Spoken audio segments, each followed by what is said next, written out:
হরে কৃষ্ণ। প্রিয় ভক্তবৃন্দ, আপনাদের সকলের চরণে প্রণাম। নিত্য গীতা শ্লোকে আজকে আমরা 24তম দিনে পৌঁছে গিয়েছি। অর্জুন পাপের আশঙ্কা করেছিলেন 36 থেকে 38 নম্বর শ্লোকে।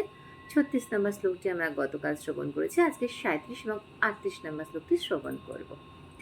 37 নম্বর শ্লোক। যদ্যপি এতে ন পশ্যন্তি লোভ উপহত চেতসা কুলক্ষায় কৃতং দোষং মিত্রোদহ চাপাতুকম। 38 নম্বর শ্লোক। কথং ন জ্ঞেয়মস্মাভিः পাপদস্মা নিবর্তিতুম কলক্ষায় কৃতং দোষং প্রপশ্যদ্ভিঃ ন জনার্দন। অনুবাদ।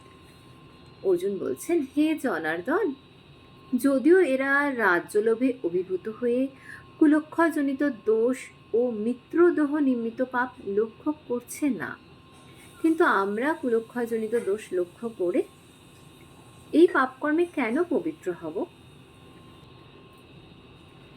অর্জুন এখানে কি বলছেন?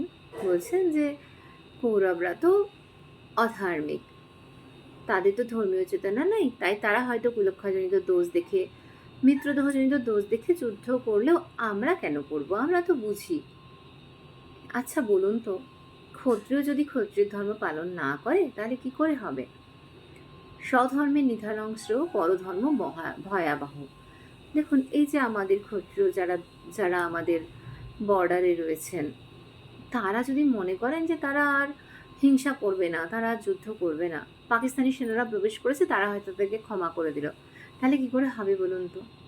কিংবা অনেক কষ্ট করে একজন চোরকে ধরা হলো, তখন তাদের চোরকে ছেড়ে দেওয়া হলো, তাহলে কি হবে? সমস্ত চোর ডাকাতেরা যদি জেনে যায় যে আর তাদের শাস্তি হচ্ছে না, তাহলে কি হবে বলুন তো?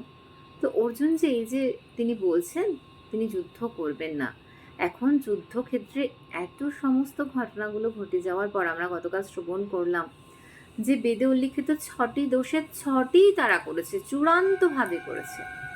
সে সবগুলো বিস্মৃত হয়ে অর্জুন যদি ক্ষত্রিয় ধর্ম ত্যাগ করতে চায় তাহলে কি করে হবে?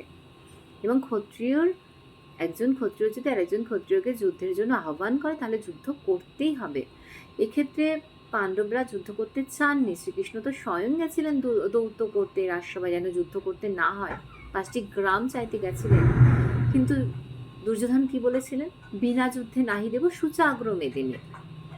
তাই যুদ্ধ তো অবশ্যম্ভাবী ছিল, কিন্তু অর্জুন করুণার বশবর্তী হয়ে মোহগ্রস্ত হয়ে এই যুদ্ধ করতে চাইছেন না, এবং শ্রীকৃষ্ণের কথা শুনে তিনি কিন্তু আবার যুদ্ধ করবেন।